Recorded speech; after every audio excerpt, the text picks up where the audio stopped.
So, hello and welcome along to another edition of Isolation Interviews here for Hospital Radio and for my YouTube channel. And I'm super excited to be joined by the very talented Linda Barker. Thank you for joining me.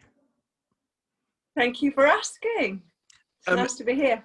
I mean, obviously, we must start off by talking about the bonkers year we've had this last sort of year and a half. For you, how have you been affected by, the pandemic? How have you been coping?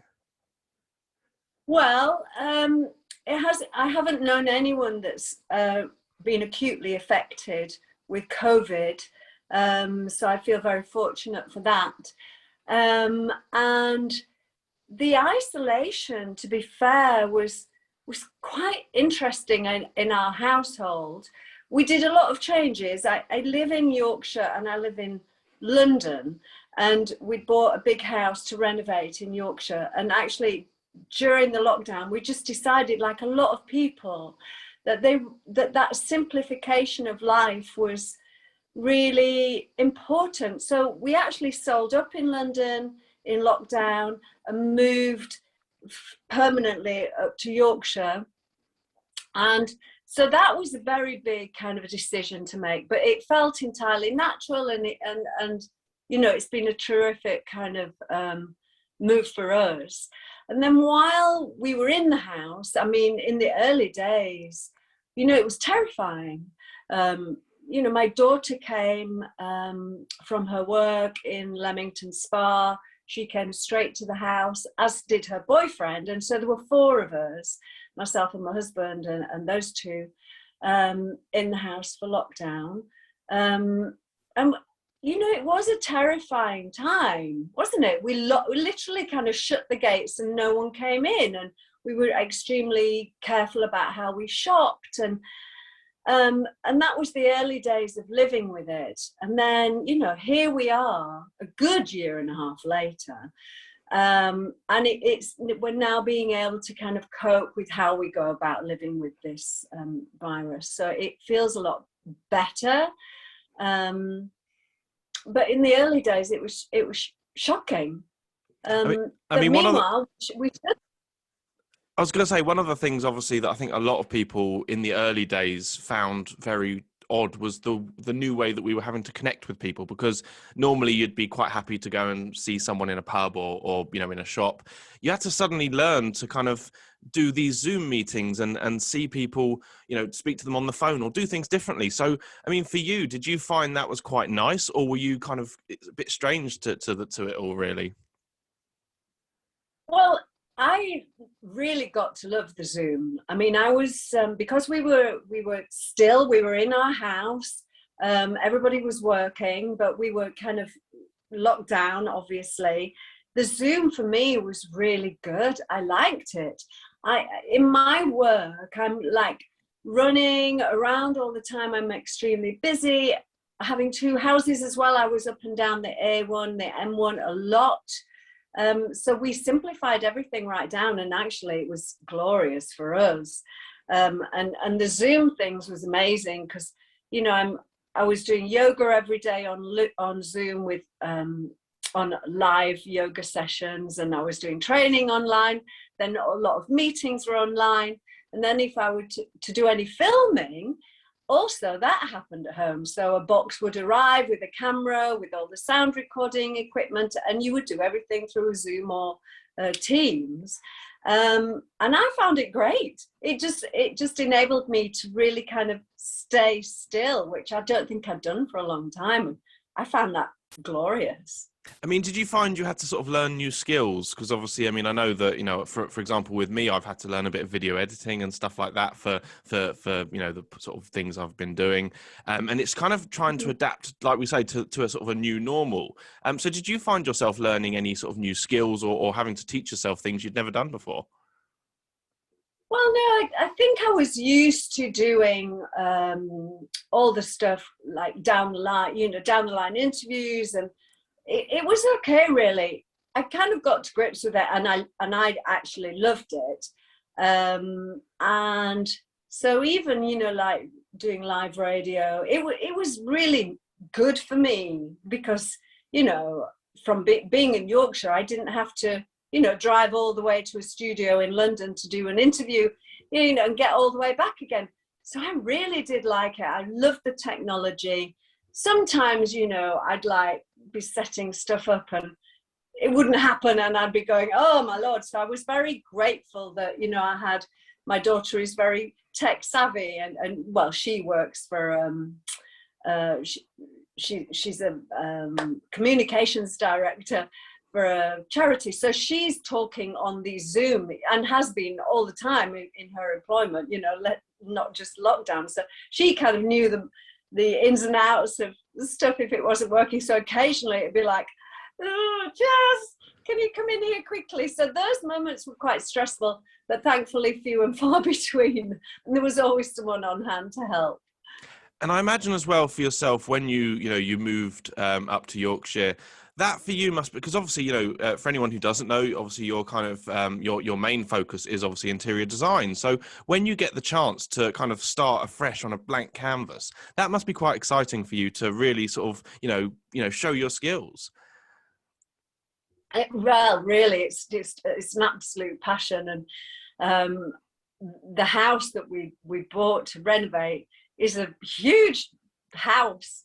It's a Georgian house in the far east of Yorkshire, nearly on the coast, and everything needed doing, like a new roof, new rewiring, replumbing, and that's before we get to the decorating. So, you know, in lockdown we had loads of time to do that, so that was a bit of a gift as well. And my husband, you know, he finished his work actually, and just came and just did the house full time. So it's been really lovely, and we've you know, we've done an awful lot of work to it.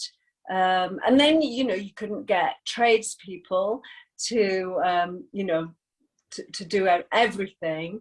So we just kind of learned, you know, via YouTube, you know, and started doing part of the roofing ourselves and the plumbing, and not the electrics, but you know, we kind of really got to grips with a lot of very practical things. We are both very practical, and started to pull the house together. So we had loads of time to do that. It was terrific. I mean, for you, where did the love of, you know, interior design, that sort of thing, where did it come from? Do you remember the first time you thought, that's what I want to do for a career? Well, I should have realised that it would have been my career from a very early start, because I was decorating at a really young age. Like, I remember going to my grandma's house in the school holidays in the summer, and I would have been about 12, I think, and I was decorating the rooms for a bit of pocket money. And I do the same at the farm where I was brought up with mum and dad. So I was decorating rooms, and I loved changing my bedroom around. You know, all the time I was dragging furniture around. So I should have realised that could have been a chosen career for me, but I didn't. I went to art college because I was very creative. And then, but even through art college, I was thinking, well, I wonder what I'm going to do, you know, and all the time I'm decorating and making a bit of money decorating, and all the time thinking, I wonder what it is I'm going to do. And it's like, flipping heckling, you know, it was absolutely staring me in the face. And I sort of came into it probably when I was about 25. And I started to paint people's walls. And then they asked me for more, like, can you design this piece of furniture? Which I can, and I was really happy to do that. And then, you know, can I do curtains, suggest fabrics? And of course I could do that. I was taught to sew from a really early age, so I could whip up a pair of curtains. And then slowly the work just kind of came in. And then it started to snowball, and then I started to, you know, build up my list of contacts, the tradespeople that I want to use, and the electricians, and then it became painters. So I was no longer doing it myself. So I suppose then I became, you know, more of an interior designer per se, rather than, you know, a decorator necessarily. So that was good. You know, it grew very slowly and it grew very organically, and because it was very practical, it just fitted perfectly. And then I had the moment at, like, in my late 20s going, why have I just started this? This is what I knew I should have been doing when I was 12, you know, decorating my grandma's house. So it's always been there. I mean, do you find it's easier to do, you know, interior projects for yourself, you know, personal projects, or do you find it easier to do stuff for other people? I mean, is there the sort of the added pressure when you're doing it for a client that it's got to be right, or is it more so when it's for yourself? I mean, I love doing it for other people. I suppose it's equal, really. I mean, it's fantastic to be able to do it yourself for your own home, and this is the joy that I had in lockdown, is you know, working on my own house, big project, lots of things that I've always had in my mind that I've wanted to do for my own home. So I think you just love every project that you're on, and my own home is my project as well.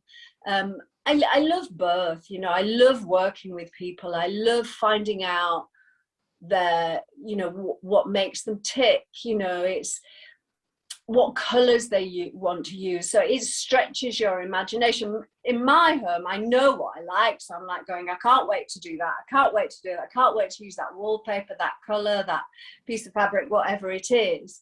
For other people, it's challenging in other ways, because you're really trying to get under the skin of the family that are there, how they use the home, you know, dive into how brave they can be with color or pattern. And so that becomes quite exciting, and you learn a lot of stuff. I mean, did you also find... I was going to say, I mean, obviously the wonderful thing at the moment, social media connects people, you know, all around the world. Do you find that people will often ask your advice and sort of want just, you know, oh, I don't know what to do with this, or, you know, can you help with this sort of thing online? Yeah, they do. It's nice. It's nice to be asked. You know, if people are struggling, like, you know, members of my family, even friends, people you meet on the street sometimes. Yeah, I mean, I love it. It's always been a passion for me. I've always been lucky in my career because it just fuels me. It you know, it makes me a very happy, very fulfilled person. It's very much kind of intrinsic to who I am. And I love, you know, looking at social media too, because that stretches my design imagination. It encourages, you know, design never stops still, really. You're always looking and you're always developing new ideas, and so it's always exciting to just keep moving on. So you always need lots of different projects to keep you thinking. And I mean, for you, back when obviously you first started out in TV as well, I mean, was that something that you wanted to do, or was that something that kind of snuck up on as a bit of a surprise, really? It was a massive surprise. I had no idea that I would end up on television. And it was, I suppose it was a case of maybe right time, right place, when I got asked to come into a production studio, a television production studio, to have a meeting.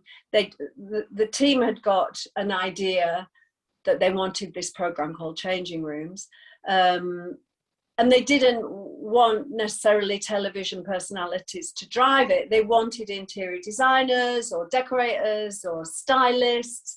So I got asked to come in as part of that general kind of net that was cast far and wide, and I got pulled in, and then I got shortlisted.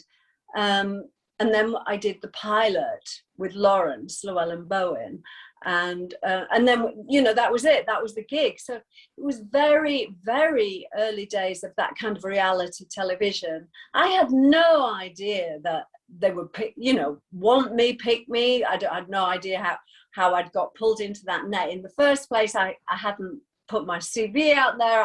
I was just doing what I'd do, and I think fortunately I'd had a magazine feature some of my interiors as a young interior designer, and so the production team had read that magazine. I believe that's how it goes. So that's why I got pulled in. But you know, that trajectory that was me on television as part of Changing Rooms and all the other stuff beyond that was a complete surprise. But I loved it. I really loved it. I found that, you know, it was exciting. In terms of interior design, I mean, it was a bit restricting because we had no money and there was hardly any time, but we I turned over design scheme after design scheme on a very quick treadmill, much quicker than you would do ordinarily for somebody's home. And I found that really exciting, and I love television. I still do. It's a very exciting media to work in. And I imagine when you're doing that, when you're having to, do things from nothing, you've got hardly any budget, you've got to really think on your feet. That must be really when you learn a lot, because you're having to find new ways of doing things. Yeah, it's true. I love learning. I love that kind of, I love the challenge of television because that was new to me. I loved how it worked. It scared me initially. I was thinking, God, it's a huge team that put together a program like that. And I felt like, oh, I mustn't let the team down. I'm responsible. It's like, little did I know that if everything did go wrong, the television would love it. As quite often happened on changing rooms, if the room was disastrous, then that would be part of the television process, and people loved seeing things go wrong as well as seeing things go right. But yeah, learning, just kind of researching design, or how I would decorate, or finding patterns, or finding different ways, or finding things that worked on television as well, because it although it was somebody's home, it was an entertainment program as well. So, you kind of you work in a different way as a designer. So, but I've always loved that. I've always loved learning. And I think the day you stop loving learning and experiencing new things, then, you might as well just sit down and read a book all day, because there's no excitement in it. I still find it very exciting. And it must be amazing as well when it goes right and the client absolutely loves what you've done. It must be nice to know that you've put a smile on their face. You've improved their life. You've given them. Because sometimes if you live in a place and it's not that great looking, it can affect you mentally as well. So when you can go in there and completely transform their lives, that must be such a good feeling. It's a really good feeling, honestly. If anyone listening, if they remember moving the furniture around at home, and that kind of little buzz that you get from just doing that, not even spending any money, and then you do it for a client, and you've researched how they want to use the room, that you got what their colors are and how they want it, and then the reality of doing it is fantastic. I mean, it is only decorating, but you're right, it has got a massive effect on that sense of well-being and like you say, mental health. It just really lifts you. It's quite extraordinary, really, how, a colour on a wall can be very therapeutic, or putting up your favourite, pictures on a wall. It really does have a very strong uplifting effect without being too kind of hippie trippy about it.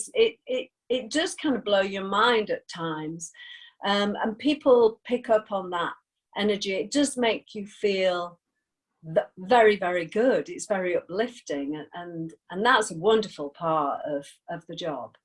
Now, as we're obviously, practically, I'd say, out of lockdown now, although there's still a few restrictions sort of here and there, as we're kind of easing back into sort of a normal-ish life, I mean, what is the future hold for you? What are you looking forward to? Well, I'm still working in design. I'm still working on the Yorkshire house with my husband. My daughter's gone now, so there's two of us and we're cracking on with it. I work for a couple of big multinational companies. I design waterproof bathroom panels, so I'm heavily involved in that bathroom industry, which is exciting. I work with kitchen companies, and I've launched a range of paints in lockdown, and I also launched a range of fabrics in lockdown. So it's been gentle, my career in lockdown, but also very exciting and very progressive. And so those jobs are really important to me. So I'll continue that, obviously. And we're all, in terms of the fabric collection, we're growing the fabric collection all the time. And even with the paints, it's very personal to me. you know, when I've curated basically my colour range of paints, it's about the landscape that I'm in. I mean, I walk a lot, I exercise a lot, and I'm always out with my dog in the fields. So the way I curate colour is about nature and how uplifting that is. And I'm using those colours in interior. So that's basically how I started the paint range. And in terms of the fabric range, which is always ongoing, it's about floral patterns. And actually, you know, sometimes it's about the weeds and the hedges that surround the house. You know, it's about a tangle of, you know, bindweed, which I find really interesting as a pattern to draw and then to translate into fabric. So I'm always kind of thinking about those ideas. I think in terms of television, that's less busy. I still put forward proposals for television shows, and I still get invited to do TV. I work quite a bit with Channel 4 on Steph's Packed Lunch. You know, they film in Leeds, so it's really nice that the whole broadcasting is widened out to the UK.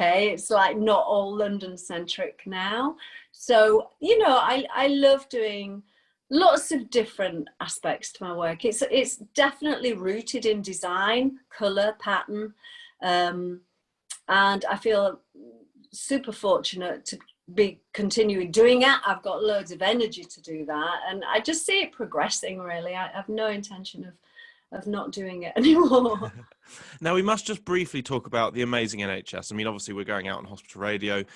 So, I mean, what's your sort of impression been of the, you know, the amazing work the NHS do? You know, have you got anything you'd like to say? Oh my goodness. I mean, it's just incredible. I'm so proud to be in this country where the NHS has existed for so long, and you know, it's so important to the way we live our lives in the UK, and that has been absolutely transparently clear how important the NHS is, how much we love the people that work in the NHS and keep it ticking over, keep it going, moving it forward. I mean, I have just such respect for our NHS and for everybody that works in it. They're not paid enough, they're not given enough holiday, but at last they have been respected, I believe, in a way that they hadn't necessarily before. We're much more aware of the hard work they do, you know, from people that are cleaning to people that are feeding patients to people, the nurses and the doctors, the surgeons, and all the way up. We're much more aware of how the NHS operates. And I think all our hearts have gone out to NHS workers. You know, we were all clapping and banging pots on that. Was it every Thursday? I forget. Every Thursday at 8 o'clock. You know, that it was just lovely. And you know, it kind of at times it kind of choked me and became very emotional, because it's such a phenomenal thing that we have in the UK. You know, it's just amazing that people will put everything to look after on the line to look after us. It's such a great thing. If I could just like give it's like a big hug, isn't it? It's like a deep-seated respect for people that work in the hospital system. And I mean, for anyone who's currently in hospital at the moment, have you got any sort of messages you'd like to send out to them? Oh, well, I mean, I'm sure nobody wants to be there, and so, you know, good luck to everyone, and hopefully you'll get out of that hospital bed and you'll get into your familiar home surroundings. I think to tackle just, I think the thing is about letting go in hospital. I think we're all kind of busy in charge of our lives, actually. You know, we'll look after ourselves, we know what to eat to keep us healthy, and still things can go wrong. And it's about allowing other people to then heal us. And I think the more you can accept that other people can nourish you and feed you and make you better. I think, you know, I think you've got to believe that in order to make it really happen. It's like taking a big breath, allowing people to heal you, and then going forward. It's difficult because I know, you know, there's a lot of illness, not only with COVID, there's a lot of, you know, people struggling because they haven't been admitted to hospital quickly enough, or they've not been seen quickly enough because they've been scared to go to their GP, or, you know, all those admissions to hospital has dropped. So I think it's an incredibly difficult time, and my heart goes out to people that are struggling. And hopefully, you know, once you are in hospital, you are absolutely in the right place, and allow people to help you and heal you. And, you know, with all the luck and will in the world, you'll be well again. So. Yeah. Now, I just want to say, Linda, it's been an absolute pleasure talking to you. Thank you for giving up your time to chat with me. Of course, keep safe. And yeah, thank you again. Thank you, Matthew.